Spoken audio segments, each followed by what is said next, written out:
Imagine walking through ancient Rome, where the air carried the stench of dung, vomit, and rotting garbage, even as the city claimed the world's most advanced sewer system. The Cloaca Maxima, started around 600 BC, was a marvel of Roman engineering, designed to drain floodwaters and manage waste on a scale the world hadn't seen before.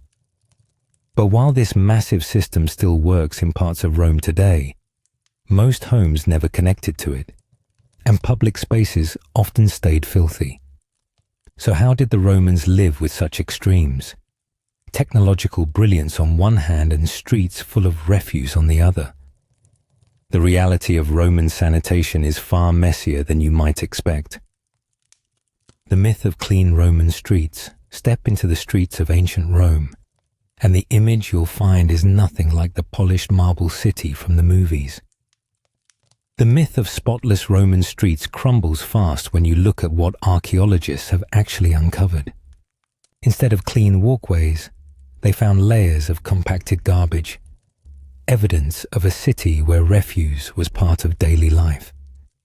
Digging into ancient roadbeds at places like Pompeii, researchers discovered everything from animal bones and rotting vegetables to broken pottery, dung, and even traces of fish bones mixed into the muck.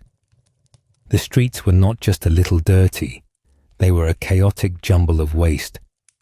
Shopkeepers often discarded scraps and spoiled goods onto the pavement.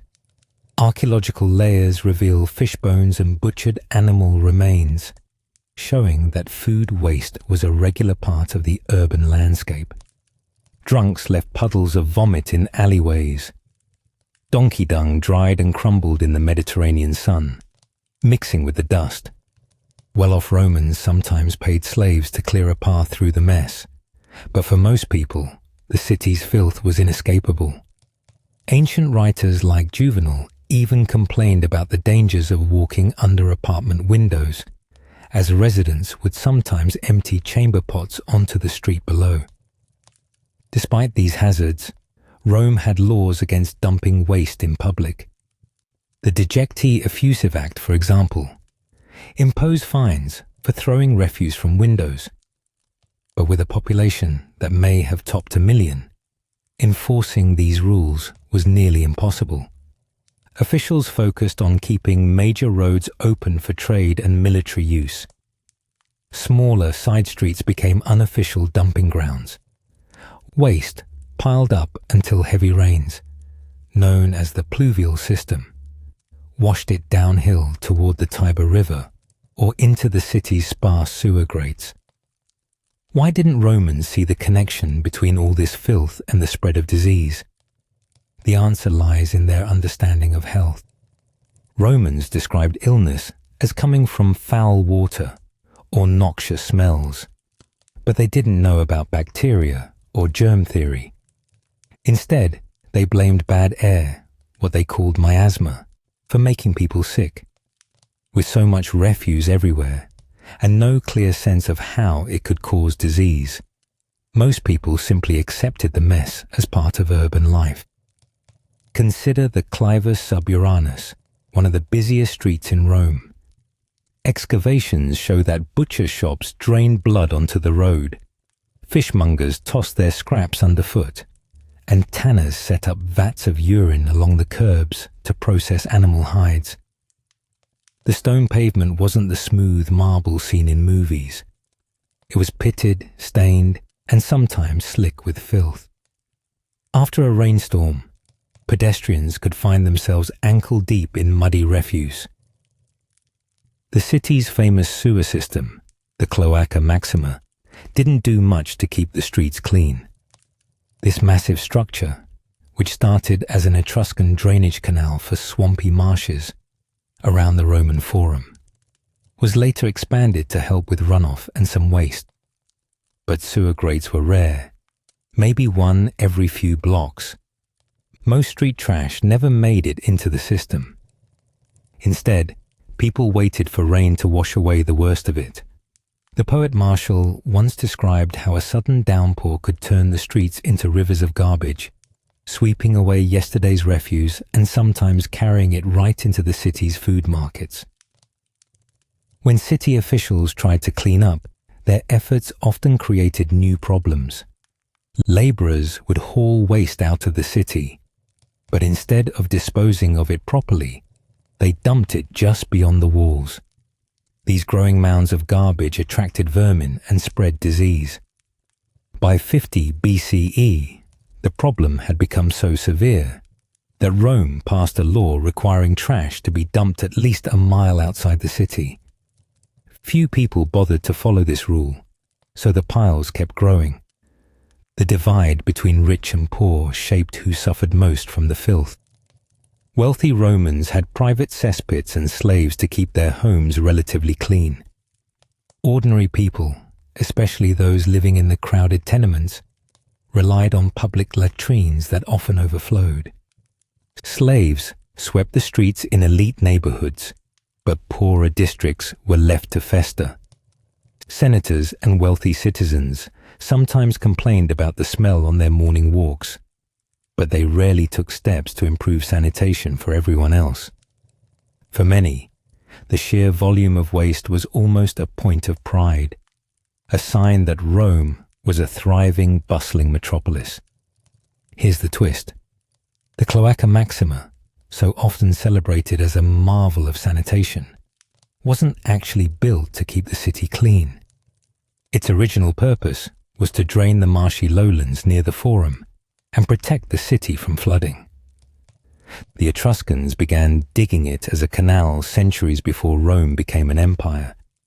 Later, the Romans expanded it with massive stone arches, but the main goal remained flood control. The system did carry away some waste, but it was never designed to handle the daily trash and sewage of 1 million people. Modern movies and TV shows often get this wrong, showing spotless streets and gleaming architecture. But ancient visitors and writers describe something very different.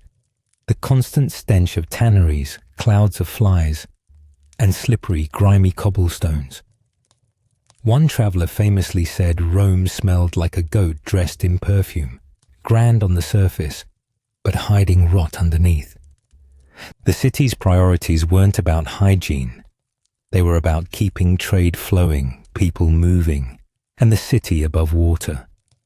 So why did the Romans invest in such grand sewers if the streets stayed filthy? The answer is simple. Flooding posed a bigger threat than bad smells. Sudden storms could turn neighborhoods into lakes overnight, destroying homes and businesses. The Cloaca Maxima was a practical solution to this problem, channeling rainwater away from the city's low points. Keeping the streets clean was never the main goal. Instead, sanitation was a side effect, one that rarely worked as intended. This changes how we understand Roman engineering. The city's famous sewers and aqueducts weren't early experiments in public health. They were clever solutions to immediate, practical problems, keeping the city dry, supplying water for baths and fountains, and making sure people could get where they needed to go. The result was a city where stunning infrastructure existed side by side with staggering filth. Accepting this reality means letting go of the marble fantasy and seeing Rome as it really was, a place where daily life meant dodging garbage on your way to the market or the temple. None of this would have worked without the people who kept the system running. While most Romans ignored the filth, a few had to deal with it up close. These workers faced not just bad smells but real danger, collapsing tunnels, suffocating fumes, and the risk of drowning in waste. Their work was grueling, often thankless, and absolutely essential. Without them, even the most impressive sewers would have failed. The story of Roman sanitation isn't just about engineering. It's about the people who struggled to keep the city livable, one filthy job at a time. While Roman engineering often gets credit for inventing urban sanitation, the Cloaca Maxima's story is more about survival than cleanliness. The famous sewer wasn't built to whisk away household waste or keep the streets sparkling. Instead, it started as a solution to a much older problem: water. Rome's earliest neighborhoods huddled on high ground, but the Forum, the city's political and commercial heart, sat in a low, marshy hollow. Whenever the Tiber River swelled or the rains came, water pooled fast. Without a way to drain it, the center of Rome would turn into a muddy swamp, making trade, law, and daily life impossible. So back in the 6th century BCE, Rome's Etruscan rulers launched a massive project. They dug a wide stone-lined canal, the Cloaca Maxima, following the natural slope of the land. This was no ordinary ditch. Built with volcanic stone and covered with arches, it was large enough, as the historian Strabo noted, for wagons loaded with hay to pass. The canal channeled water straight to the Tiber, using gravity to pull it away from the city's low points. Over the centuries, this drain became the backbone of Rome's entire water management system. What set the Cloaca Maxima apart wasn't just its size, but its construction. While other ancient cities used simple clay pipes or gravel-filled trenches, Rome invested in a grand, durable structure. The stone lining made it strong enough to survive floods, earthquakes, and centuries of use. The Romans kept expanding the system, adding branches to reach new neighborhoods and building more arches as the city grew. But here's the twist.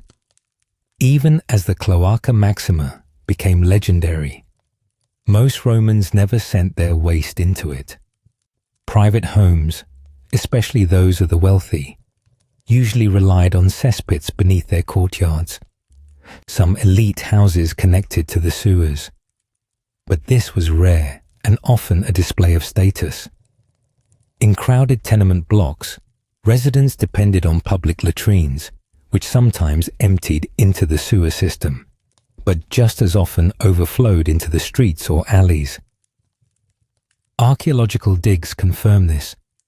Layers of compacted refuse, food scraps, animal bones, broken pottery, built up in the roadbeds, showing that most everyday garbage stayed above ground. Access points to the Cloaca Maxima were few and far between.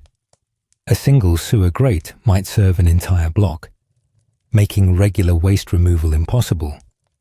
Instead, the system relied on rainwater to do the heavy lifting. When storms hit, water rushed through the streets, sweeping trash, dung, and debris into the drains. Sometimes, aqueduct water was diverted to rinse public latrines or flush certain sewer sections. But this was the exception, not the rule. For most of the year, waste piled up until the next big storm washed it away. The Tiber River, Rome's lifeblood, was both the source and the final destination for all this runoff. Everything that entered the Cloaca Maxima, rainwater, street debris, the occasional dead animal, ended up in the river. There was no treatment, no filtration. Downstream fishermen complained about the pollution, and the city's water supply suffered. But for Roman officials, the main concern was always flooding, not sanitation. Why did drainage matter so much more than cleanliness? The answer is simple.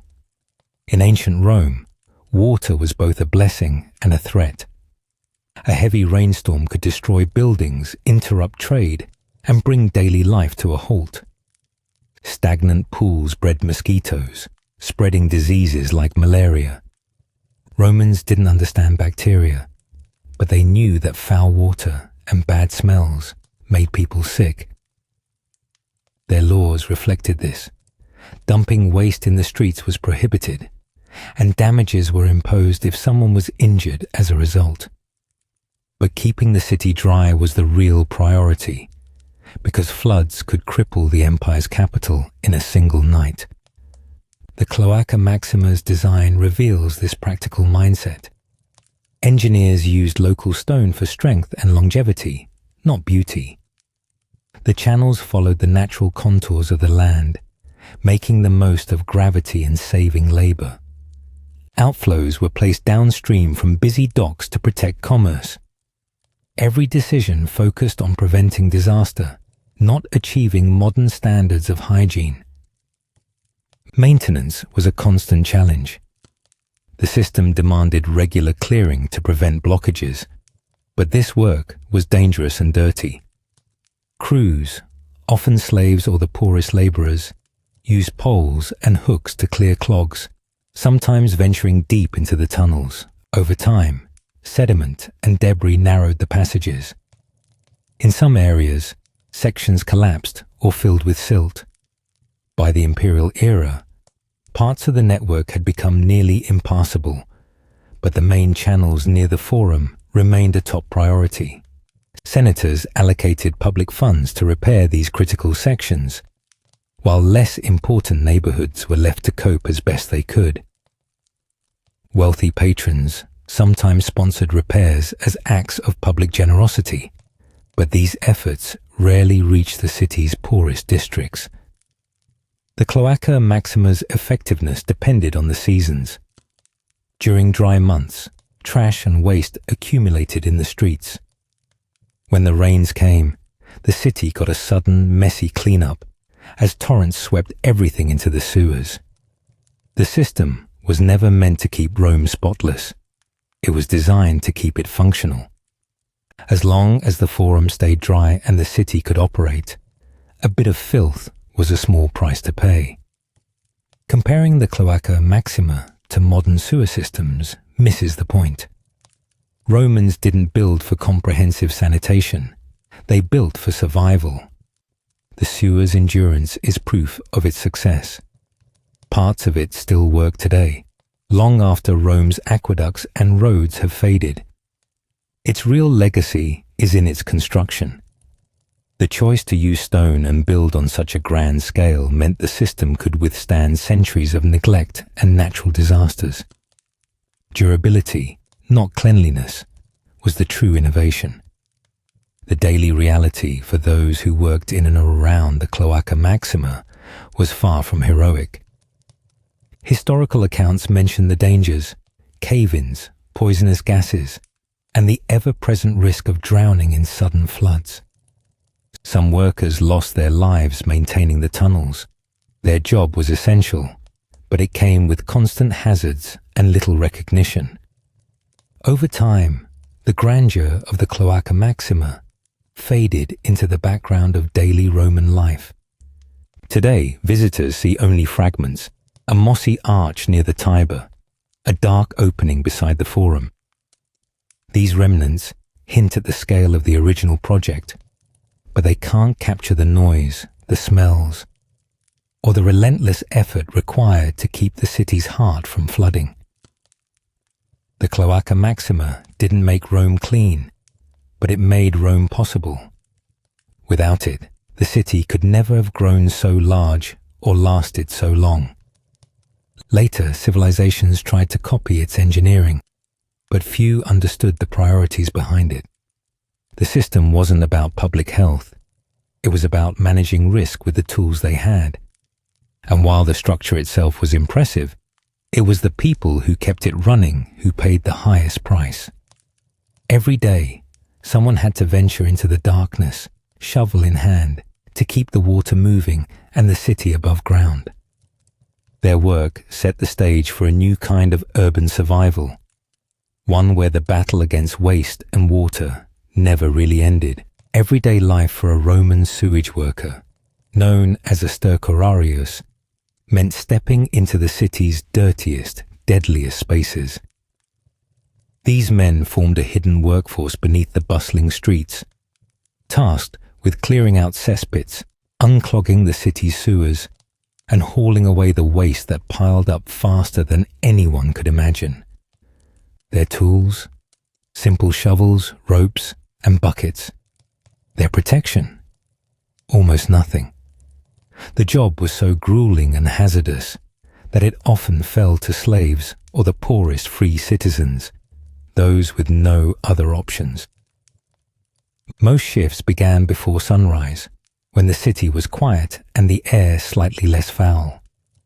Workers descended into cramped, pitch-dark pits, sometimes up to their waists in sludge. The threat of drowning was ever present. Cesspits could collapse or fill unexpectedly, trapping anyone inside. Historical accounts mention that fatalities from collapses and toxic gases were not uncommon. The tunnels themselves were treacherous, with rotten wooden covers and crumbling brickwork that could give way without warning. A single misstep might mean falling into a shaft with no way out. The air inside Rome's sewers was as dangerous as the muck underfoot. With little ventilation, gases like hydrogen sulfide built up quickly. This gas, which smells like rotten eggs, could overwhelm a worker in minutes. After prolonged exposure, the smell faded, right before unconsciousness set in. Methane was another invisible threat. Roman writers occasionally describe sudden fires or bursts of flame in the sewers, likely caused by these gases igniting. The risk was so well known that some crews refused to use oil lamps underground, choosing to work in complete darkness rather than risk a deadly explosion. Disease was a constant companion. Every breath carried pathogens, and every scrape or cut risked infection. Chronic lung problems, skin ulcers, and intestinal parasites plagued the stercorarii. Ancient medical texts, like those of Galen, noted that sewage workers suffered from a unique mix of ailments: persistent coughs, wasting sickness, and sores that never healed. Life expectancy for these workers was short. Few made it past their mid-30s. There was no real protective gear.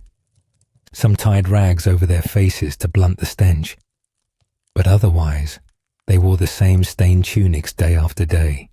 Their hands and feet were exposed to filth and vermin. Tools were basic: hooks to break up blockages, buckets to scoop sludge, and carts to haul it away. Occasionally, a wealthy household might provide vinegar for rinsing, but most workers washed themselves in the Tiber River, which was itself contaminated by the very waste they removed. Why would anyone take on such a job? For slaves, there was no choice. Masters assigned sewage duty as punishment, and legal records from places like Pompeii show that being condemned to the latrines was a common penalty for disobedience.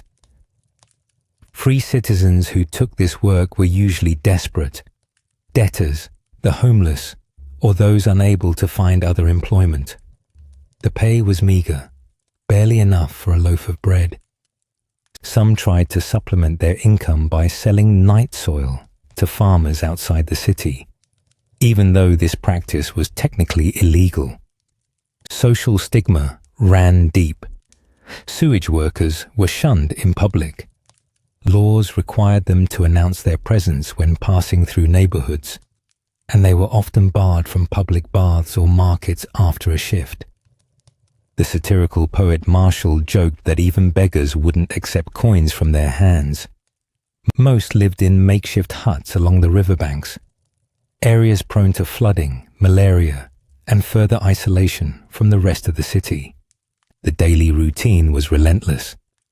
Rome's population produced mountains of waste, and the stercorarii worked year-round, including holidays. Festivals and public events only made things worse, as crowds overwhelmed the city's limited latrines.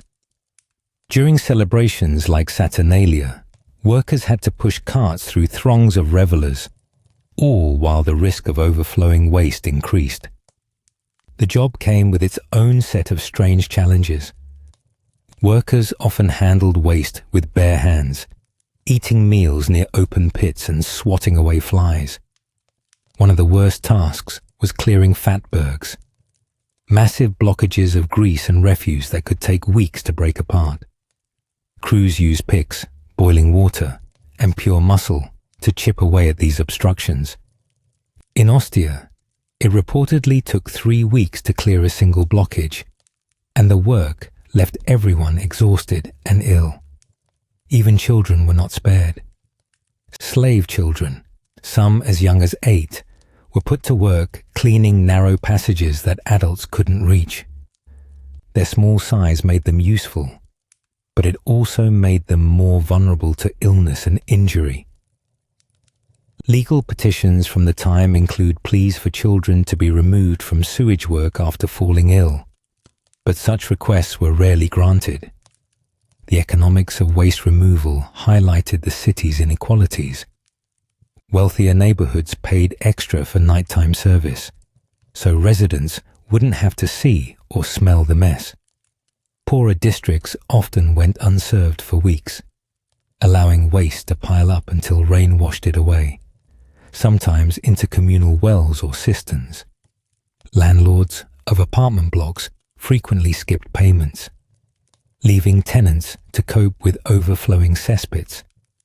Resistance did occur, though it was usually subtle. Archaeologists have found blocked pits filled with stones, which may have been sabotaged by workers protesting unpaid wages. There are also stories of crews threatening to dump waste outside the homes of those who refused to pay.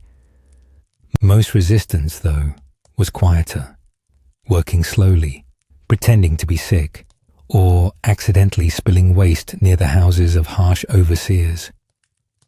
Despite the hardships, some stercorarii found pride in their work. Graffiti in worker quarters at Pompeii includes messages boasting about who cleared the most pits or finished fastest. Informal contests emerged, and crews shared warnings about dangerous tunnels or corrupt supervisors. Even philosophers like Seneca noted that these workers formed tight bonds, supporting each other in a job that few others would touch. Safety measures were mostly improvised. Crews sometimes tied ropes around their waists so others could pull them out if they collapsed. Some brought caged birds into the sewers.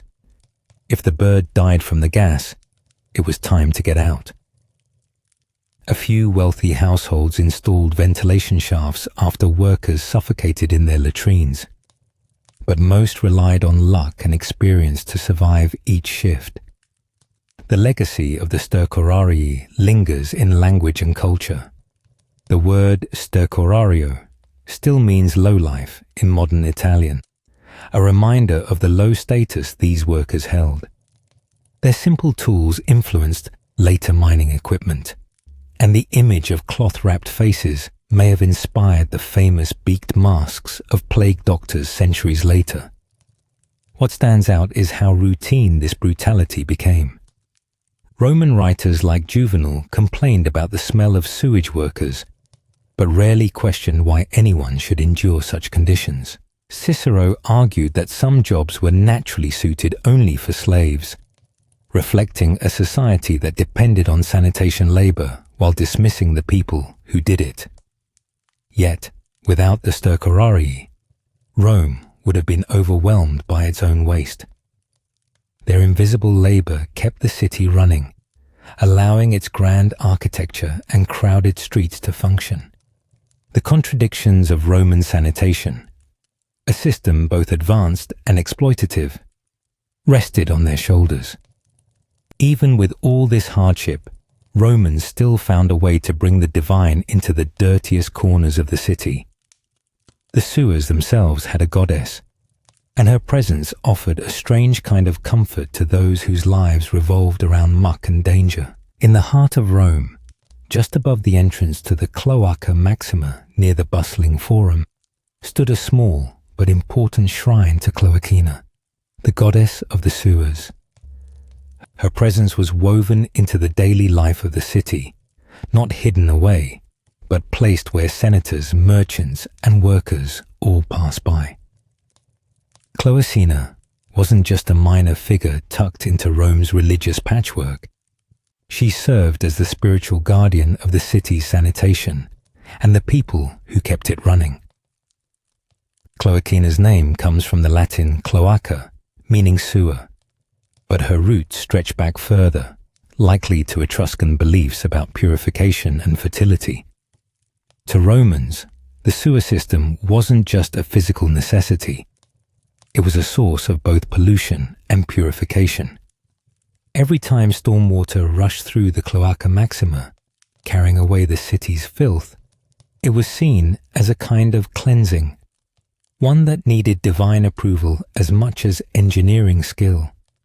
In a world where infrastructure and religion overlapped, keeping the sewers flowing smoothly meant honoring the goddess who watched over them. The Sacrum Cloacina, her shrine, wasn't an afterthought. Built from sturdy volcanic stone, it was designed to withstand the harsh environment above the main sewer's entrance. Its floor sloped toward a drain, making it easy to clean after offerings. The statue of Cloacina herself was described as well-washed, rather than ornate, reflecting the practical mindset of Roman builders. Unlike the grand marble temples nearby, her sanctuary focused on function over flair, a fitting tribute for a goddess whose domain was the city's dirtiest work. Romans made regular offerings at this shrine, seeking purification and favor. These weren't elaborate public spectacles. Instead, individuals left small tokens, coins, food, or simple figurines.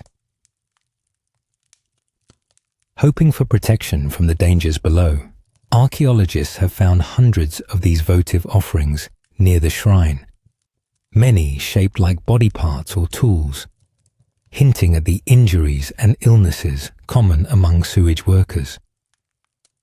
The act of leaving something behind was a way to ask for safe passage through the darkness, or perhaps a little extra luck on the job. Cloacina's influence reached beyond the shrine's walls. Coins from the Republic era sometimes depicted her alongside sewer imagery, a subtle reminder that Rome's well-being depended on the health of its sanitation system. Handling money with the goddess's image reinforced the idea that cleanliness and public health were shared responsibilities, something that touched every citizen, no matter their status. This blend of practical infrastructure and religious symbolism set Rome apart, showing how seriously the city took the link between purity and survival. But why would a society that celebrated military victories and grand architecture devote attention to a sewer goddess? The answer lies in the daily realities of urban life. When the Cloaca Maxima clogged, the consequences were immediate and severe: flooded streets, spread of disease, and disruption to everything from trade to political business. By giving Cloacina a prominent place in the forum, Romans acknowledged that even the most mundane systems deserve respect, and perhaps a little divine intervention. The shrine's location, right where powerful officials passed each day, sent a clear message. No matter how high your rank, you relied on the sewers and, by extension, on the people who maintained them. Wealthy citizens sometimes funded repairs or expansions to the shrine, but this public generosity rarely translated into better conditions for the workers themselves. The tension between honoring the system and ignoring the labor behind it showed up in everything from temple inscriptions to graffiti left by the stercorarii. For Rome's sewage workers, faith in Cloacina offered a kind of psychological protection. The dangers of the job, collapsing tunnels, toxic gases, sudden floods, were ever present. Prayers and offerings didn't prevent accidents, but they gave workers a sense of hope. Some left messages scratched into the walls near the shrine, thanking Cloacina for surviving a close call or asking for help before a risky shift.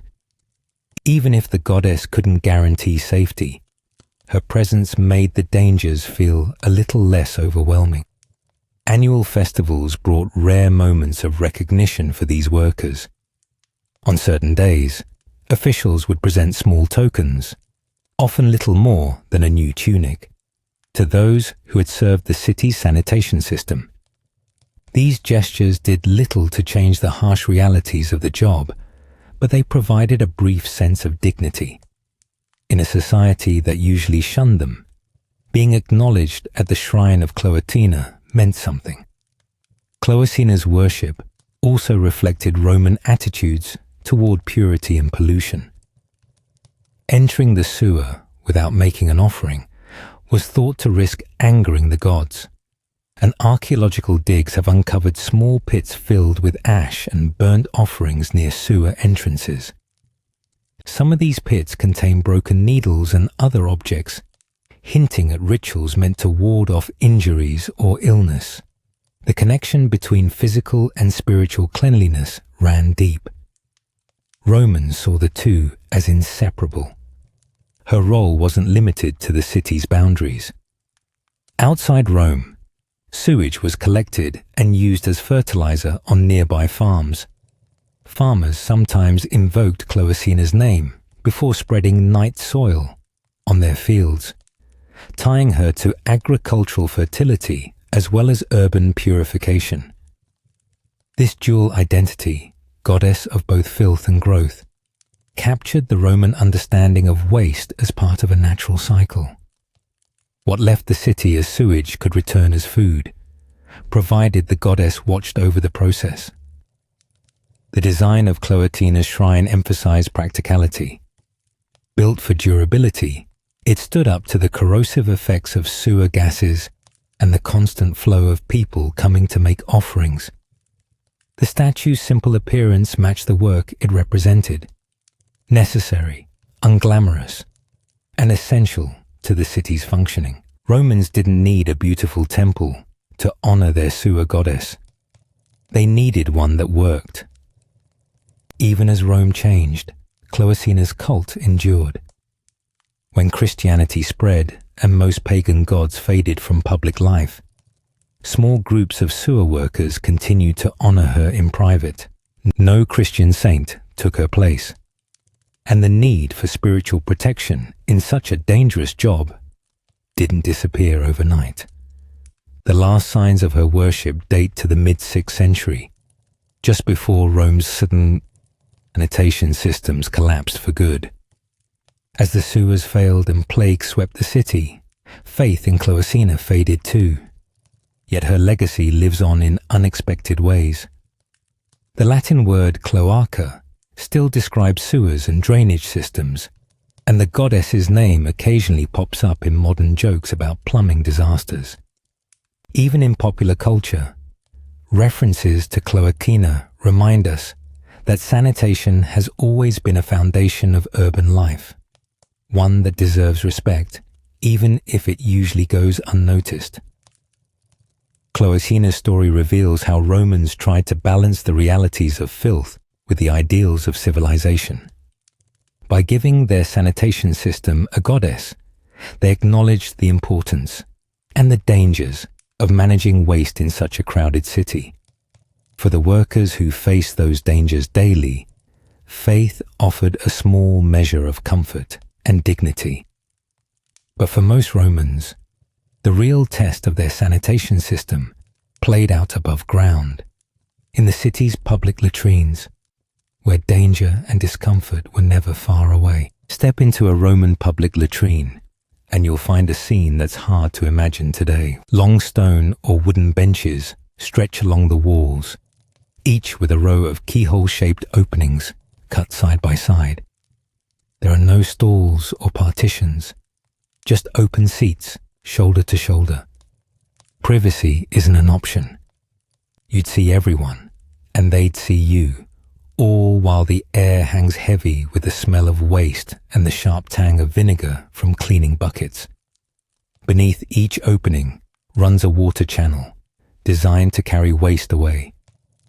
This channel connects to runoff from public baths and rainwater, but the flow isn't always strong enough to clear everything out. Waste often lingers, sticking to the sides or collecting below the benches until the next heavy rain. Archaeologists have found compacted layers of old refuse beneath these seats, evidence that cleaning was irregular and the problem only grew with time. Workers sometimes had to chip away deposits with iron rods, a dirty and thankless task. The cleaning routine for users was just as unappealing. Instead of toilet paper, Romans used a tursorium, a communal sponge mounted on a stick. After wiping, people would rinse the sponge in a bucket of water mixed with salt or vinegar, then return it for the next person.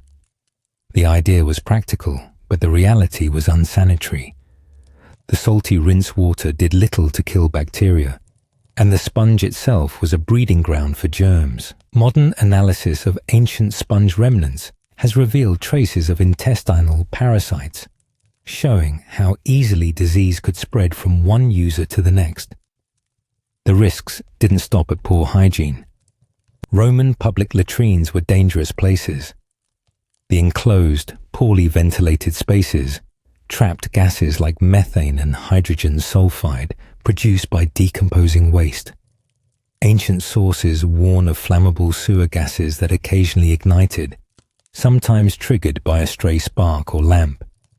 These explosions could injure or even kill users, and the threat was serious enough that some Romans made offerings to Fortuna, the goddess of luck, before taking a seat.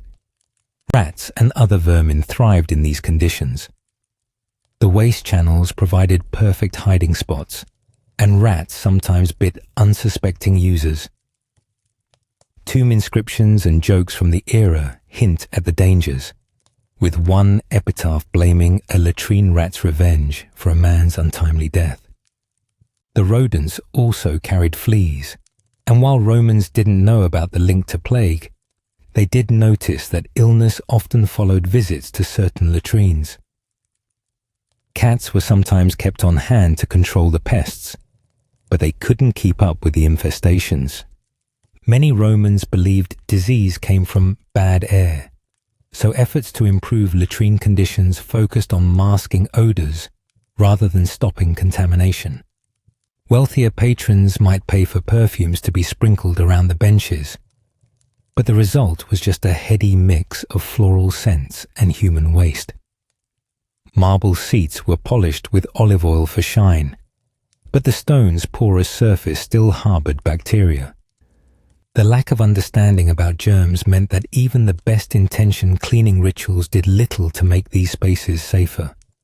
Despite the health risks, public latrines doubled as social spaces. People gathered to talk, conduct business, and even eat meals while using the facilities. The poet Martial described senators holding meetings from the latrine bench, with petitioners standing nearby.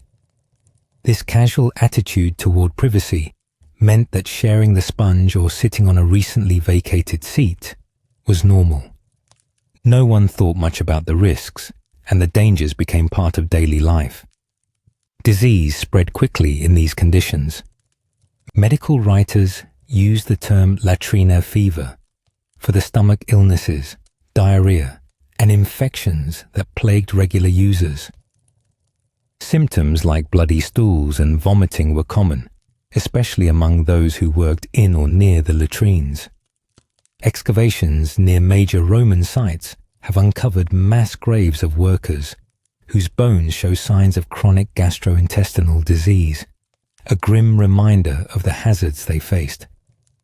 The problem wasn't limited to the poor. Even wealthy Romans, who might avoid public latrines, could still be exposed at banquets or through household staff. Slaves charged with cleaning private toilets often fell ill first, then carried infections into kitchens and living spaces. The physician Galen noted that no one escapes the consequences of Rome's filth, whether they tread in it or merely smell it. In a city where water, waste, and daily life were so closely linked, even the elite couldn't fully avoid the dangers. Water supply issues made matters worse. Many public latrines drew water from the same aqueducts that fed drinking fountains and baths. Leaks or backflow could allow waste to mix with clean water, especially during floods when the Tiber River overflowed. Complaints about foul-tasting water were likely signs that people were drinking water contaminated with sewage. The architecture of the latrines only added to the risks. Many were built below street level, with steps leading down into the darkness. Heavier than air gases collected at the bottom, creating invisible hazards. Workers sometimes tested for dangerous fumes by lowering a lamp to see if it would go out, but this wasn't foolproof. Hydrogen sulfide can deaden your sense of smell. So many workers collapsed without warning, overcome by fumes they couldn't detect. Access to public latrines reflected the city's social divisions. Wealthy neighborhoods had better facilities, cleaned more often by slaves. Poorer districts managed with overflowing pits, and some landlords charged extra for access. Those who couldn't pay relieved themselves in alleys, adding to the city's sanitation problems. Laws required waste removal, but enforcement was weak. Satirists like Juvenal mocked officials who ignored the stink rather than fixing the underlying issues. Engineering flaws made the situation worse.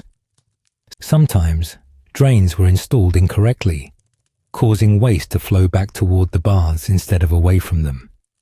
Blockages forced sewage to back up under the benches, and the city's main sewer, the Cloaca Maxima, could get overwhelmed by storms, sending floods of waste into latrines. Workers described days when tunnels filled completely, forcing them to clear clogs while standing waist-deep in sewage. Religion offered little real protection. Romans prayed to Fortuna and left small offerings in shrines set into the walls, hoping for luck and safety. Workers performed rituals before cleaning dangerous sections, but accidents still happened. Diaries and inscriptions tell of crews who did everything right, but still lost members to gas or collapse. When disasters struck, the aftermath was grim. Sewer collapses and gas explosions left bodies swollen and unrecognizable, sometimes preserved only by their seating position. Families often refused to claim the remains, and workers buried them outside the city with little ceremony. The sheer frequency of these incidents shows how normalized the dangers became. Methane explosions, rat bites, and illness were accepted as part of the job, not as problems to be fixed. So why didn't the Romans improve their public latrines? The answer comes down to priorities. These facilities allowed the city to function despite the risks, and for most citizens, convenience outweighed safety concerns. Even when new taxes or regulations were introduced, the focus was rarely on hygiene. The wealthy could avoid the worst of it, but for the majority, using a public latrine was simply a fact of life. The contradictions are striking. The same society that built aqueducts and monumental sewers tolerated filthy, hazardous toilets. Disease and discomfort were accepted as the price of urban living. Romans adapted, making jokes about the dangers and carrying on with business as usual. Of course, not everyone had to share a bench or a sponge. Some Romans found ways to avoid the crowds and the chaos if they had enough money. But even private toilets, tucked away in grand homes, came with their own set of problems. For Rome's elite, private toilets, known as latrinae, were a hallmark of status and comfort, but they were far from the luxury bathrooms we imagine today. These facilities were usually tucked into corners of grand houses, often close to the kitchen. The setup made it easy for cooks to toss kitchen scraps into the same cesspit as human waste, a practical arrangement that came with a strong side of unpleasant smells. The mingling of food aromas and sewage was just another fact of daily life for the wealthy, who prioritized convenience over modern ideas of hygiene. A typical private latrine featured a stone or wooden bench with a keyhole-shaped opening, set above a cesspit. The cesspit collected everything dropped or disposed of: human waste, spoiled food, broken household items, and even the odd lost trinket. Archaeological digs in Pompeii and Herculaneum have uncovered cesspits packed with a surprising mix of refuse, showing that these pits doubled as all-purpose garbage bins. This design, while practical for quick disposal, made cleaning and maintenance a constant challenge. Emptying a cesspit was no one's idea of a pleasant job. Wealthy homeowners hired stercorarii, professional waste collectors, who charged anywhere from 2 to 50 sesterces per cleaning, depending on the size of the pit and the urgency of the job, as detailed in Cagliostro's research. During festival seasons or after large dinners, the demand for their services went up, and so did the prices. Some estate managers in Pompeii kept careful records, showing that cesspit maintenance could outstrip the cost of feeding several household slaves. The expense was a steady reminder that privacy and cleanliness came at a price. Of course, not everyone paid willingly. There are stories of property owners trying to dodge fees by dumping waste at night or bribing workers for secret cleanouts. Roman law tried to keep up, imposing hefty fines on anyone caught disposing of refuse illegally. One legal text warns that the penalty for raining excrement on a passerby from a window could be as high as 200 sesterces. In wealthy neighborhoods, some families station slaves outside at night to shout warnings before emptying chamber pots out the window. Even so, the streets below were never entirely safe. Despite the expense and effort, private latrines were hardly free from problems. Without modern water traps, sewer gases drifted up through the bench opening, filling rooms with foul odors that no amount of imported incense could fully mask. The lack of ventilation meant the stench often seeped into nearby living spaces or kitchens. Some homeowners tried burning perfumes or hanging fragrant herbs, but these were temporary solutions at best. Over time, the porous stone or marble of the latrine bench absorbed odors, leaving a permanent reminder of what lay below. Rats and insects were another hazard. Cesspits attracted vermin, and without proper barriers, rats could climb up through the openings.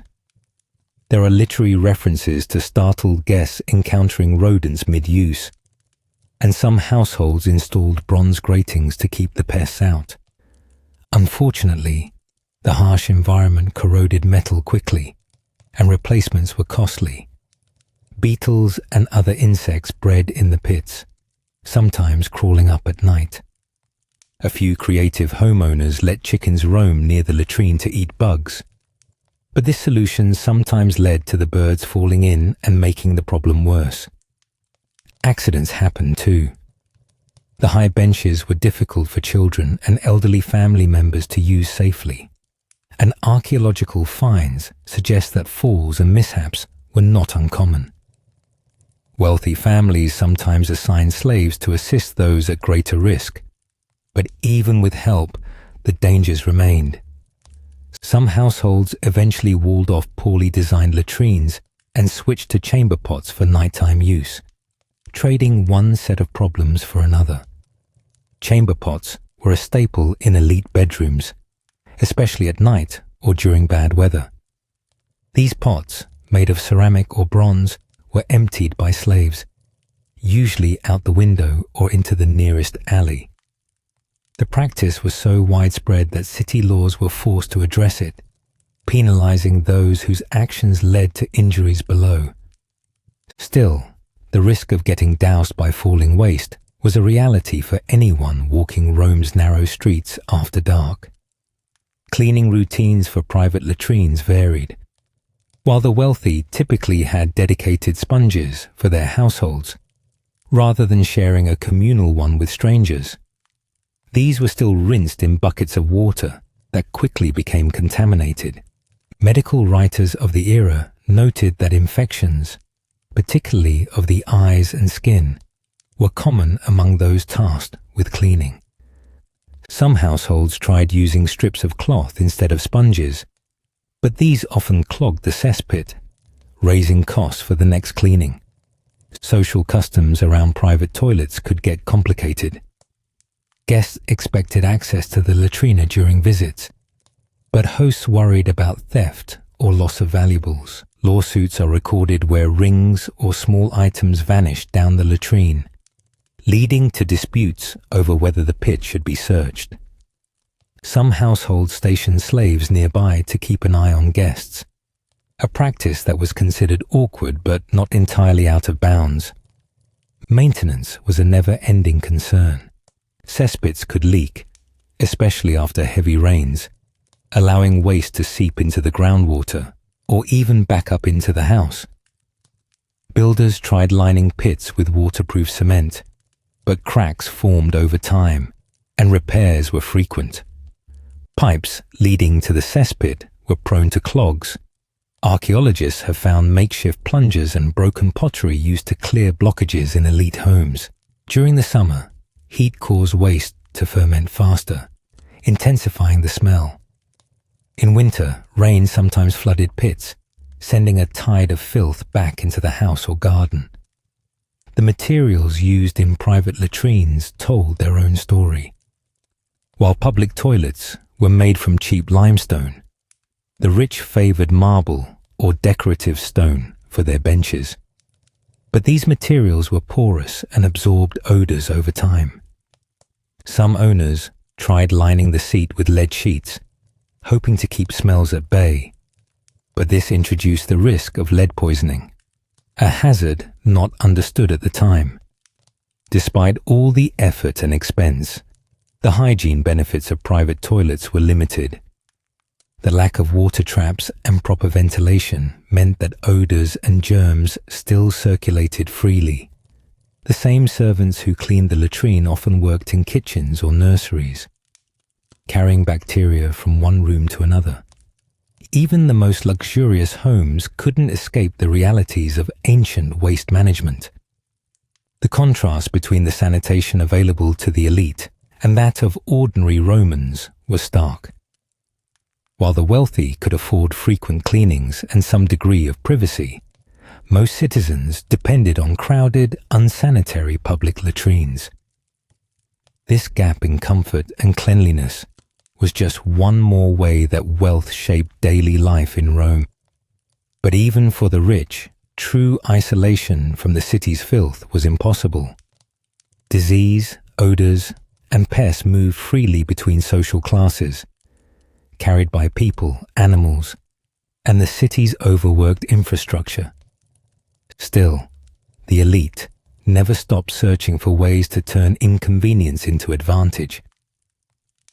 The next chapter in Rome's sanitation story features an emperor who saw opportunity where others saw only waste. Sometimes, the solution to a citywide problem started with a simple question. What if you could make money from what everyone else wanted to throw away? Emperor Vespasian, who took power in 69 AD after Rome's civil wars, faced a daunting challenge.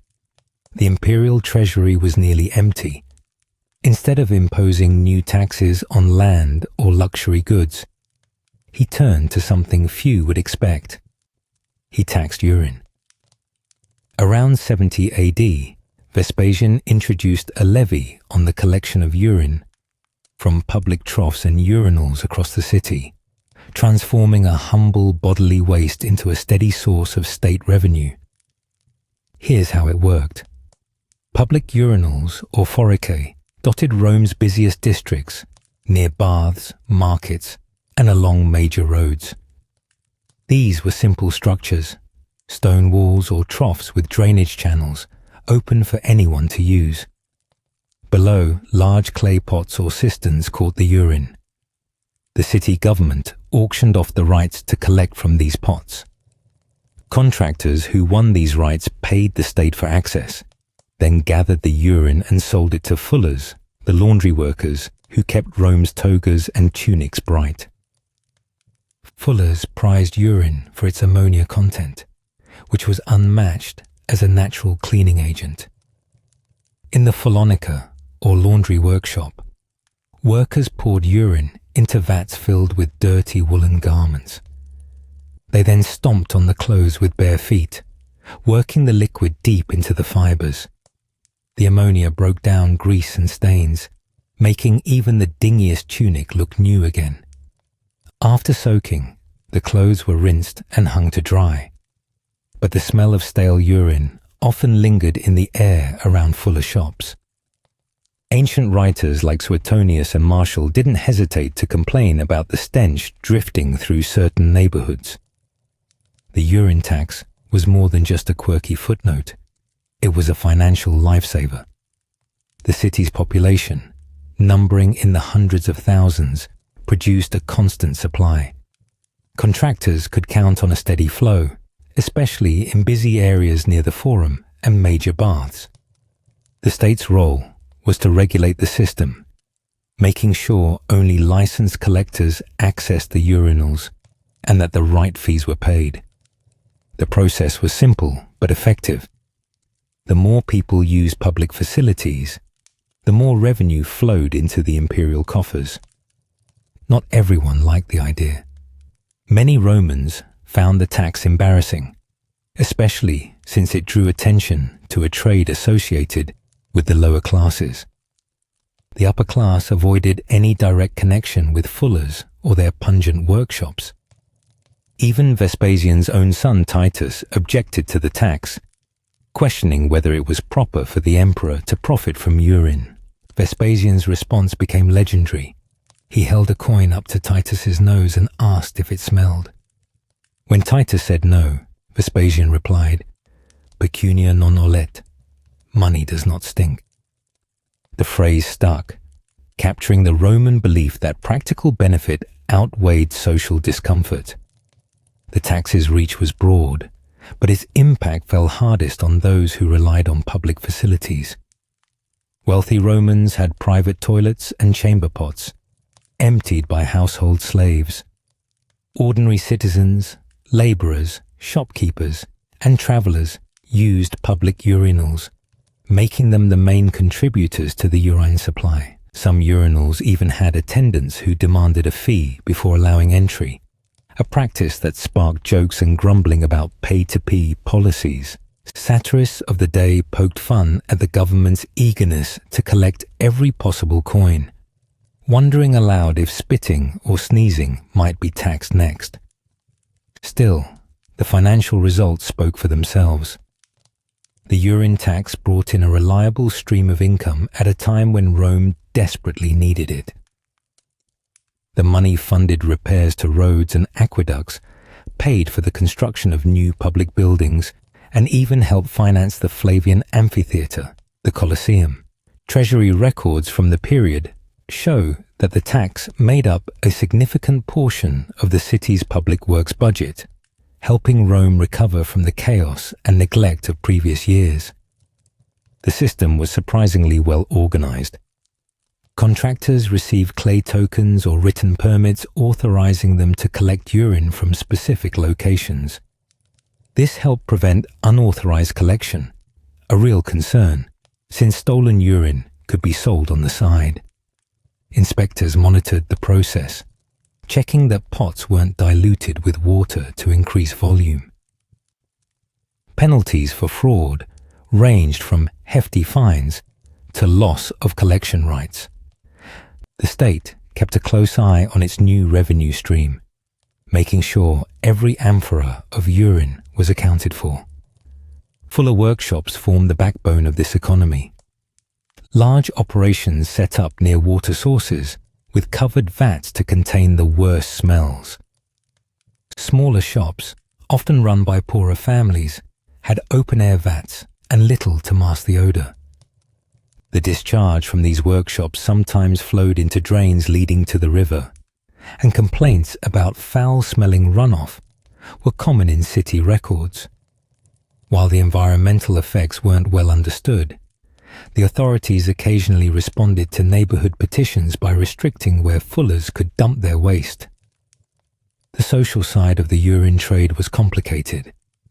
Fullers occupied a low rung on the Roman social ladder, but successful ones could become wealthy enough to buy their own tombs or sponsor local games. Tombstones for prominent fullers often listed their occupation with pride, despite the stigma. On the other hand, literary sources and graffiti poked fun at the trade. One graffito from Pompeii shows a fuller with an exaggerated nose, sniffing out profit wherever he could.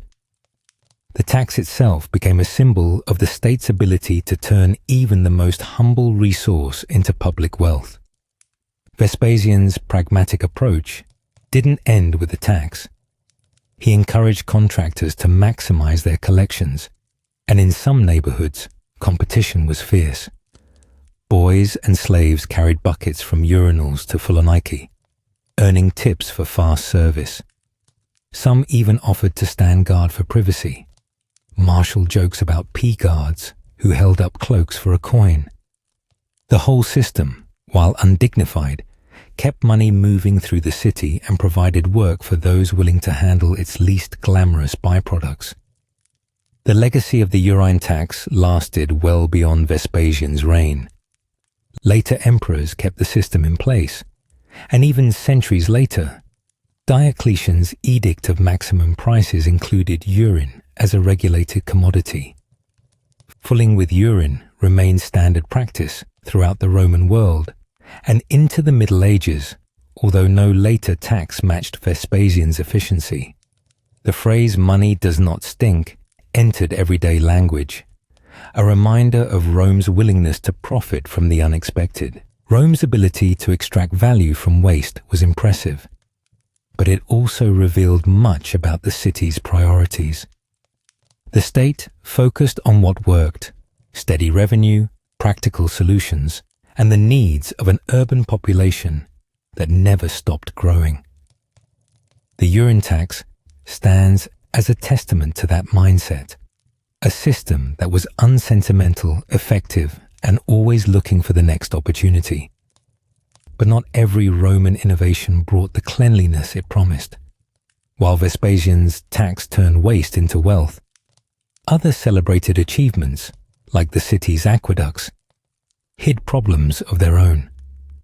The water that flowed through Rome's famous channels was supposed to be pure, but the reality was far more complicated. Aqueducts became the backbone of Roman daily life, shaping everything from how people cooked to the way they relaxed after a long day. These impressive stone channels snaked across hills and valleys, carrying water from distant springs right into the heart of the city. At their peak, Rome's 11 aqueducts supplied an estimated 190,000 cubic meters of water each day, enough to feed countless fountains, public baths, latrines, and even some private homes. The scale was astonishing, but the reality behind the water's journey was far more complicated than the sparkling arches suggest. Romans developed a surprisingly sophisticated system for managing water quality. They didn't just dump all water into the same pipeline. Instead, they created a hierarchy. The clearest, coldest spring water was set aside for drinking and cooking. The next best was routed to public baths and fountains. The lowest quality water, often drawn from rivers or reused sources, went to irrigate crops or flush sewers. This system reflected a keen awareness of public health, even if the science behind it was more practical than medical. Romans judged water by taste, smell, and clarity, and they knew that not all sources were equal. The aqueducts themselves were marvels of engineering. Many drew water from pristine springs outside the city, then carried it miles across open countryside in covered channels. Along the way, the water passed through settling tanks and sand filters to remove sediment. By the time it reached the city gates, it looked clean and tasted fresh. But the journey didn't end there, and that's where problems started to creep in. Inside Rome, water had to be distributed to thousands of destinations. This is where the famous lead pipes came into play. Lead was easy to shape and didn't rust, making it a popular choice for pipes and connectors. But even in ancient times, people like the architect Vitruvius warned against using lead for drinking water, noting that it could cause health problems for those who worked with it. Romans tried to avoid lead pipes for the city's main drinking water supply, preferring clay or terracotta pipes where possible. Still, lead pipes were common in private homes and for branching off from the main lines, especially among the wealthy. The constant flow of water through the system helped reduce, but didn't eliminate, the risk of lead leaching into the supply. Water sitting stagnant in pipes between uses could absorb more lead, especially in homes with private connections.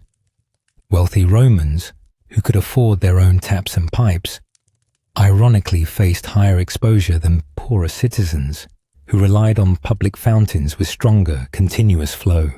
Archaeological studies of skeletal remains have found higher lead concentrations in the bones of elite Romans, suggesting that status sometimes came with a hidden price.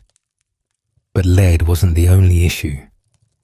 As water wound its way through the city, it picked up other contaminants. Pipes could crack or clog, letting in dirt, bacteria, and even small animals. Maintenance crews worked constantly to keep the system running, but with so many miles of channels and pipes, problems were inevitable. Frontinus, Rome's water commissioner, wrote about finding everything from dead rodents to piles of debris in the distribution tanks. Sometimes, fish were introduced to eat the gunk until they died and became part of the problem. Water allocation also revealed the city's social priorities.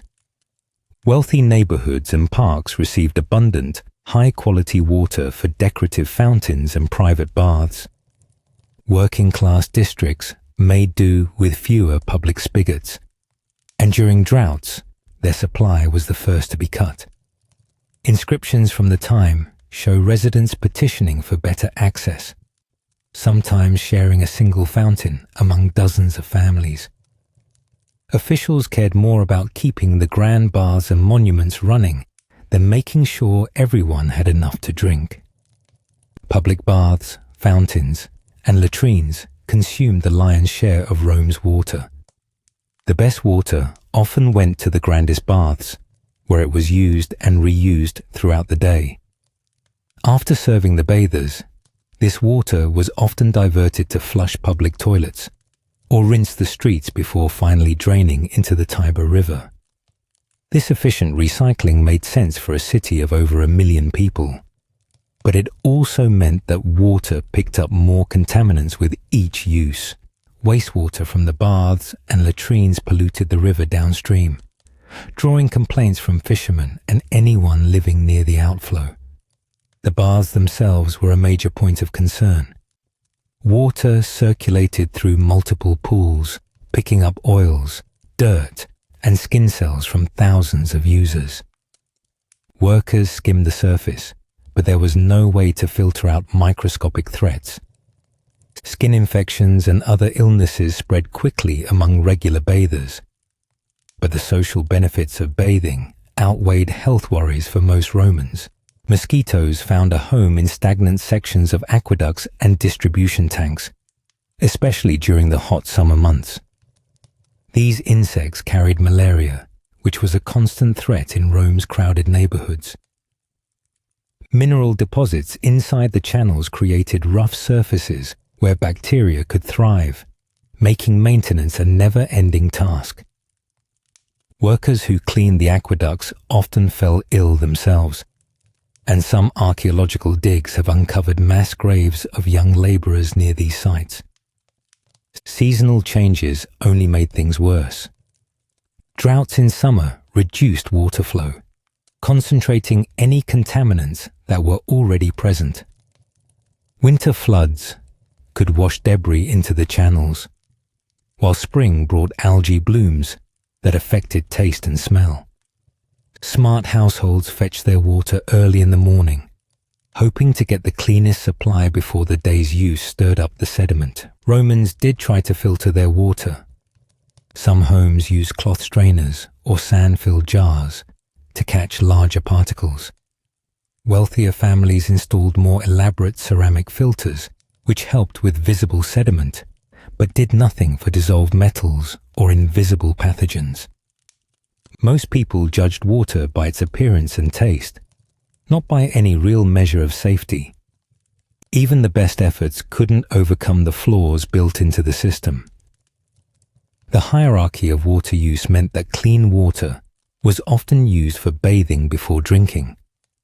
After serving the elite, it trickled down to the masses and finally to the fields.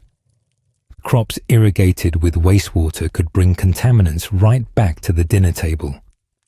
Some Romans suspected the risks, even if they didn't know the science. Galen, the famous physician, warned against drinking water from lead pipes and recommended clay vessels instead.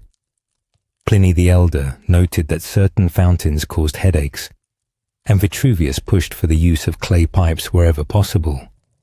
But without an understanding of germs or toxic metals, most concerns focused on taste and odor rather than invisible dangers. Corruption and neglect didn't help.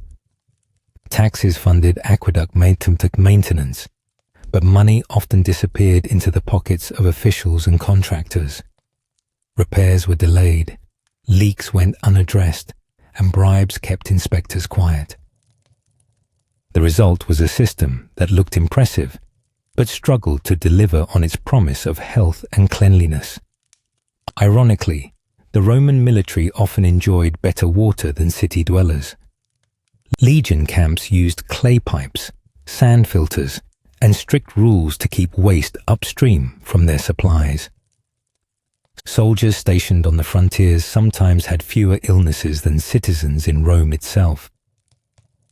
Rural areas, with simpler systems and fewer people, avoided many of the city's problems. As Rome grew, water quality declined. Early aqueducts tapped mountain springs, but later projects drew from less pristine sources closer to the city. The Aqua Alsietina, for example, supplied non-potable water from a polluted lake for use in fountains and staged naval battles, never for drinking. Today, remnants of Rome's aqueducts still stand, and some even supply water to the city's famous fountains. Modern engineers have replaced the lead pipes, but traces of contamination linger in the soil. The lessons from Rome's water system remain clear. Even the most advanced technology can't guarantee safety without a true understanding of health risks. The aqueducts shaped Roman life in countless ways, connecting people across neighborhoods and classes.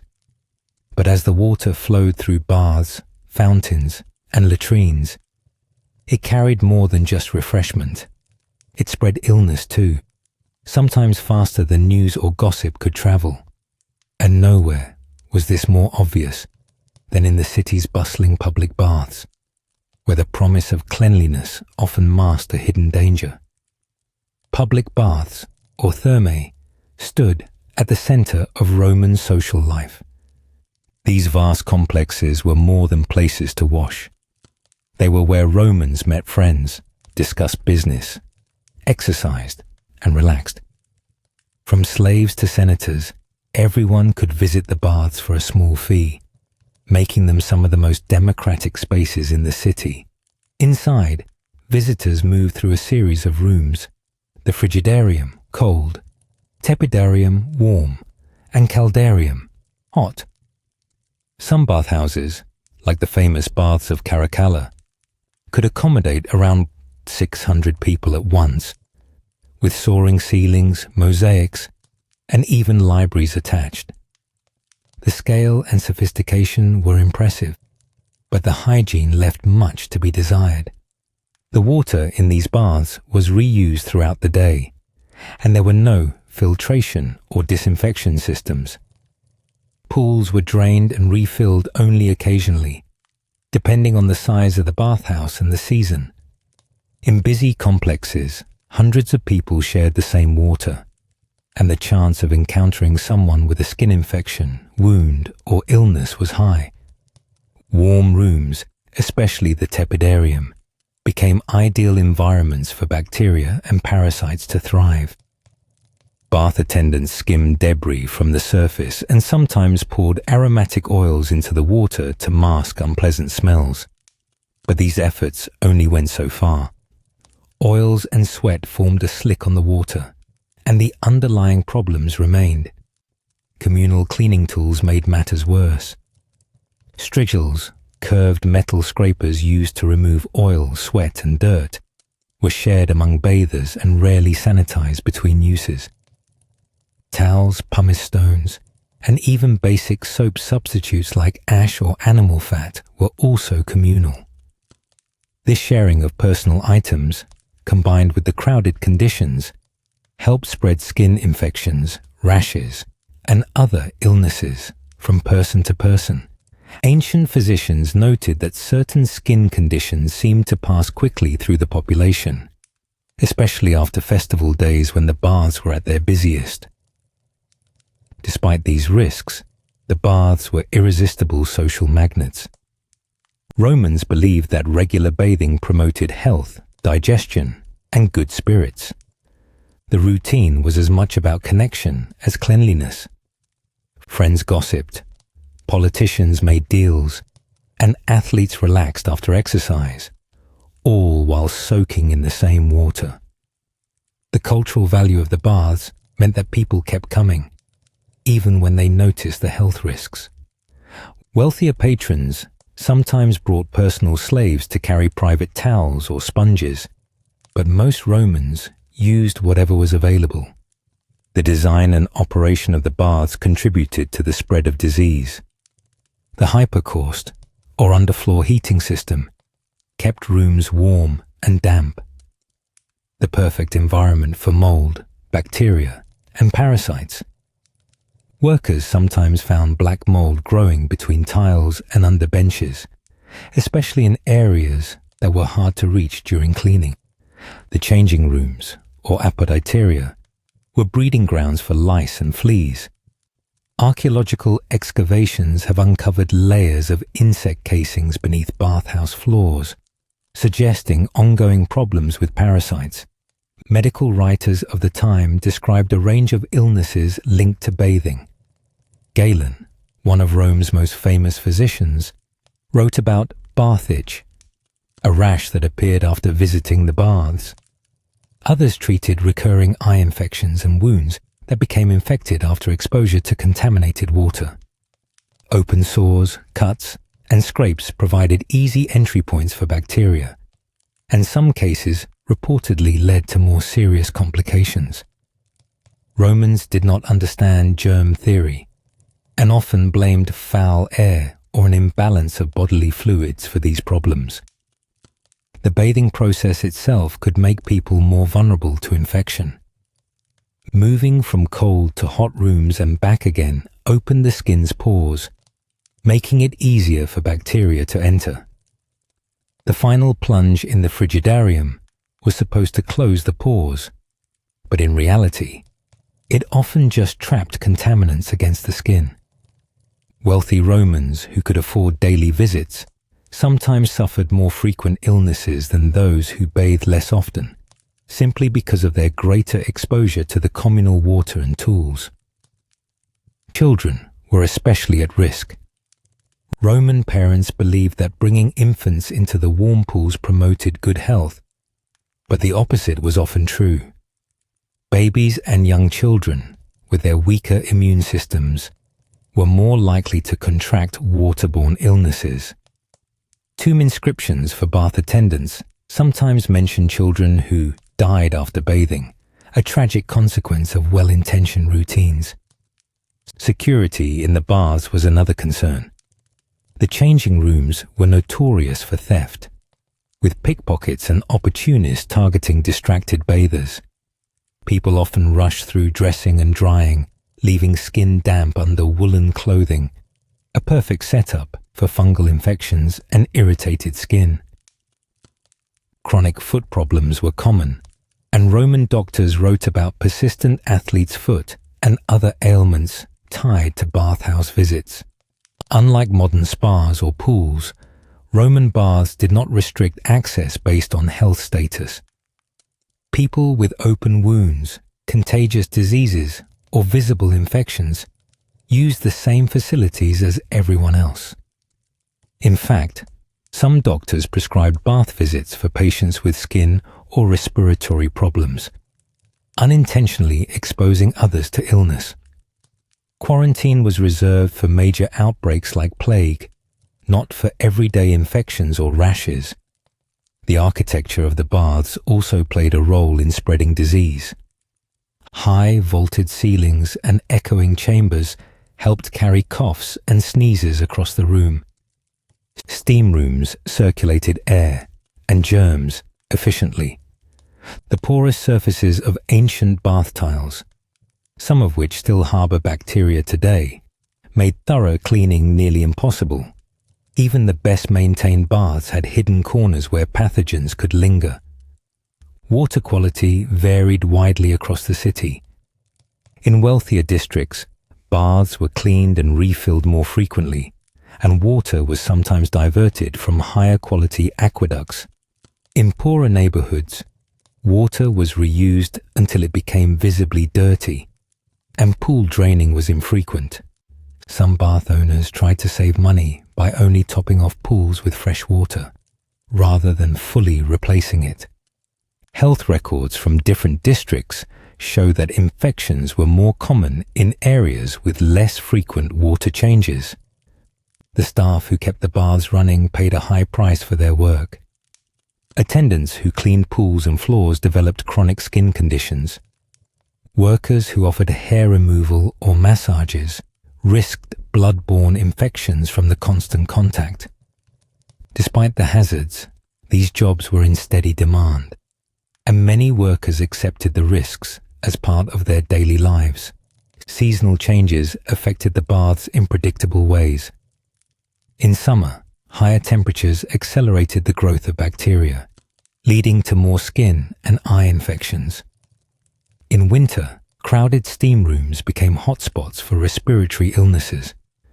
Spring rains sometimes overwhelmed drainage systems, causing contaminated water to back up into the pools. Historical records show that visits to doctors for bath-related ailments peaked during festivals and holidays, when the baths were most crowded. The Roman military eventually recognized the health risks of communal bathing. Army bathhouses began to change water more often, separated sick soldiers from healthy ones, and improved drainage. These innovations reduced disease rates in military camps, but civilian bathhouses rarely adopted them. The social and cultural role of the baths outweighed concerns about hygiene, and traditional designs persisted. Bathing was too important to Roman society to abandon. For slaves and the poor, the baths provided rare comfort and warmth. For the elite, they were a place to display status and maintain networks. Philosophers occasionally warned against excessive bathing, but few questioned the institution itself. It was not until later, when new attitudes toward public nudity and cleanliness emerged, that the baths began to decline in popularity. The influence of Roman baths can still be seen today. Modern spas and public pools borrow from Roman layouts, though with much stricter sanitation. In some Mediterranean towns, ancient bathhouses are still in use, this time with chlorinated water and regular cleaning. The word hygiene may come from the Greek goddess Hygeia, but the Roman experience shows that regular washing alone does not guarantee good health. The story of the baths highlights the balance Romans struck between engineering achievement and everyday life. They built magnificent spaces for the public good, but overlooked the invisible dangers that came with communal living. Their focus on social connection and status often took precedence over practical health measures. Yet, as the city's baths faded, some parts of Rome's sanitation system proved far more resilient, quietly supporting daily life long after the crowds and steam had disappeared. Public baths, or thermae, stood at the center of Roman social life. These vast complexes were more than places to wash. They were where Romans met friends, discussed business, exercised, and relaxed. From slaves to senators, everyone could visit the baths for a small fee, making them some of the most democratic spaces in the city. Inside, visitors moved through a series of rooms: the frigidarium, cold; tepidarium, warm; and caldarium, hot. Some bathhouses, like the famous baths of Caracalla, could accommodate around 1,600 people at once, with soaring ceilings, mosaics, and even libraries attached. The scale and sophistication were impressive, but the hygiene left much to be desired. The water in these baths was reused throughout the day, and there were no filtration or disinfection systems. Pools were drained and refilled only occasionally, depending on the size of the bathhouse and the season. In busy complexes, hundreds of people shared the same water, and the chance of encountering someone with a skin infection, wound, or illness was high. Warm rooms, especially the tepidarium, became ideal environments for bacteria and parasites to thrive. Bath attendants skimmed debris from the surface and sometimes poured aromatic oils into the water to mask unpleasant smells. But these efforts only went so far. Oils and sweat formed a slick on the water, and the underlying problems remained. Communal cleaning tools made matters worse. Strigils, curved metal scrapers used to remove oil, sweat, and dirt, were shared among bathers and rarely sanitized between uses. Towels, pumice stones, and even basic soap substitutes like ash or animal fat were also communal. This sharing of personal items, combined with the crowded conditions, helped spread skin infections, rashes, and other illnesses from person to person. Ancient physicians noted that certain skin conditions seemed to pass quickly through the population, especially after festival days when the baths were at their busiest.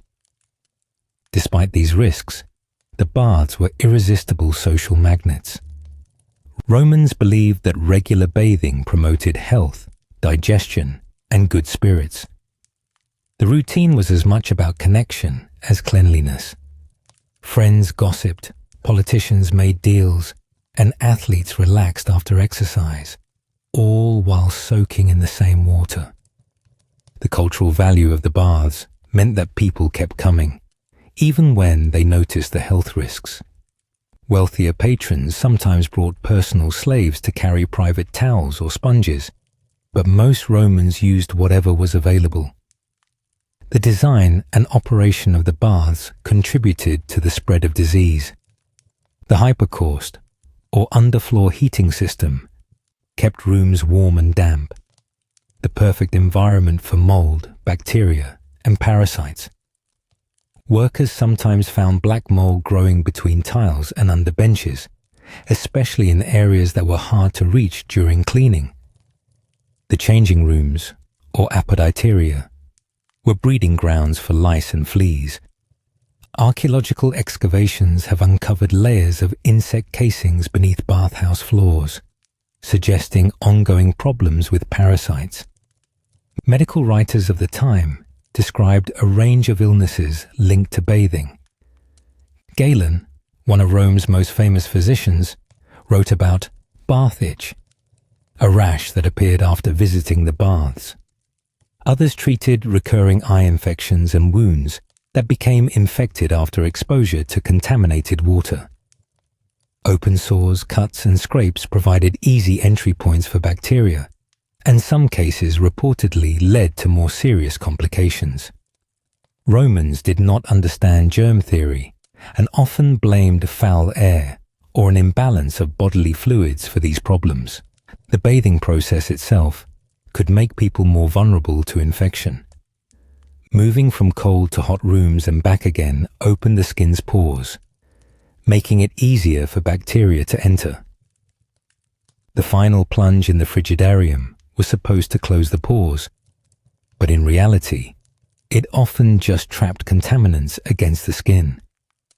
Wealthy Romans who could afford daily visits sometimes suffered more frequent illnesses than those who bathed less often, simply because of their greater exposure to the communal water and tools. Children were especially at risk. Roman parents believed that bringing infants into the warm pools promoted good health, but the opposite was often true. Babies and young children, with their weaker immune systems, were more likely to contract waterborne illnesses. Tomb inscriptions for bath attendants sometimes mention children who died after bathing, a tragic consequence of well-intentioned routines. Security in the baths was another concern. The changing rooms were notorious for theft, with pickpockets and opportunists targeting distracted bathers. People often rushed through dressing and drying, leaving skin damp under woolen clothing, a perfect setup for fungal infections and irritated skin. Chronic foot problems were common, and Roman doctors wrote about persistent athlete's foot and other ailments tied to bathhouse visits. Unlike modern spas or pools, Roman baths did not restrict access based on health status. People with open wounds, contagious diseases, or visible infections used the same facilities as everyone else. In fact, some doctors prescribe bath visits for patients with skin or respiratory problems, unintentionally exposing others to illness. Quarantine was reserved for major outbreaks like plague, not for everyday infections or rashes. The architecture of the baths also played a role in spreading disease. High vaulted ceilings and echoing chambers helped carry coughs and sneezes across the room. Steam rooms circulated air and germs efficiently. The porous surfaces of ancient bath tiles, some of which still harbor bacteria today, made thorough cleaning nearly impossible. Even the best-maintained baths had hidden corners where pathogens could linger. Water quality varied widely across the city. In wealthier districts, baths were cleaned and refilled more frequently, and water was sometimes diverted from higher quality aqueducts. In poorer neighborhoods, water was reused until it became visibly dirty, and pool draining was infrequent. Some bath owners tried to save money by only topping off pools with fresh water, rather than fully replacing it. Health records from different districts show that infections were more common in areas with less frequent water changes. The staff who kept the baths running paid a high price for their work. Attendants who cleaned pools and floors developed chronic skin conditions. Workers who offered hair removal or massages risked blood-borne infections from the constant contact. Despite the hazards, these jobs were in steady demand, and many workers accepted the risks as part of their daily lives. Seasonal changes affected the baths in predictable ways. In summer, higher temperatures accelerated the growth of bacteria, leading to more skin and eye infections. In winter, crowded steam rooms became hotspots for respiratory illnesses. Spring rain sometimes overwhelmed drainage systems, causing contaminated water to back up into the pools. Historical records show that visits to doctors for bath-related ailments peaked during festivals and holidays, when the baths were most crowded. The Roman military eventually recognized the health risks of communal bathing. Army bathhouses began to change water more often, separated sick soldiers from healthy ones, and improved drainage. These innovations reduced disease rates in military camps, but civilian bathhouses rarely adopted them. The social and cultural role of the baths outweighed concerns about hygiene, and traditional designs persisted. Bathing was too important to Roman society to abandon. For slaves and the poor, The baths provided rare comfort and warmth. For the elite, they were a place to display status and maintain networks. Philosophers occasionally warned against excessive bathing, but few questioned the institution itself. It was not until later, when new attitudes toward public nudity and cleanliness emerged, that the baths began to decline in popularity. The influence of Roman baths can still be seen today. Modern spas and public pools borrow from Roman layouts, though with much stricter sanitation. In some Mediterranean towns, ancient bathhouses are still in use, this time with chlorinated water and regular cleaning. The word hygiene may come from the Greek goddess Hygeia, but the Roman experience shows that regular washing alone does not guarantee good health. The story of the baths highlights the balance Romans struck between engineering achievement and everyday life. They built magnificent spaces for the public good, but overlooked the invisible dangers that came with communal living. Their focus on social connection and status often took precedence over practical health measures. Yet, as the city's baths faded, some parts of Rome's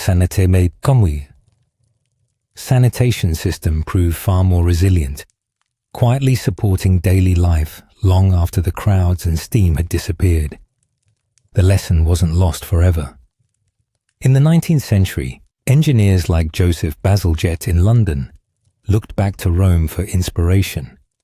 His modern sewer network, built to address cholera outbreaks, followed many of the same principles: solid materials, steady gradients, and regular maintenance. The cycle came full circle, as cities across Europe rebuilt sanitation systems on foundations the Romans had laid. Modern engineers still study the Cloaca Maxima for its smart design. Its gentle slope, arched tunnels, and separation of stormwater from sewage are ideas that show up in city planning today. The system's endurance isn't just about ancient genius. It's about meeting basic needs with practical solutions. Rome's sewers lasted because they served everyone, not just the elite. Their survival reminds us that infrastructure built for the common good can outlast kingdoms and empires. When cities invest in systems that solve daily problems, those investments pay off for generations. So as we look back at the paradoxes of Roman sanitation, the mix of brilliance and filth, of grand designs and everyday mess, it's worth remembering the humble sewers beneath our feet. They're more than relics. They're proof that good ideas built to serve real needs can keep working long after the world around them has changed. Roman sanitation reveals a city that valued impressive engineering and public spectacle over personal hygiene. The focus was always on drainage, keeping the streets passable, the forum dry, and the city running smoothly, rather than on stopping the spread of disease or protecting individual health. Waterworks and sewers became symbols of Roman power, built to awe visitors and serve the needs of a crowded metropolis. Yet the choices Romans made continue to shape our cities. Modern sewer systems borrow their basic structure from Roman innovations, with the Cloaca Maxima still draining parts of Rome nearly 2,500 years later. That enduring legacy stands as a reminder that infrastructure built for practical needs can last for centuries, shaping how we manage public health and urban life today.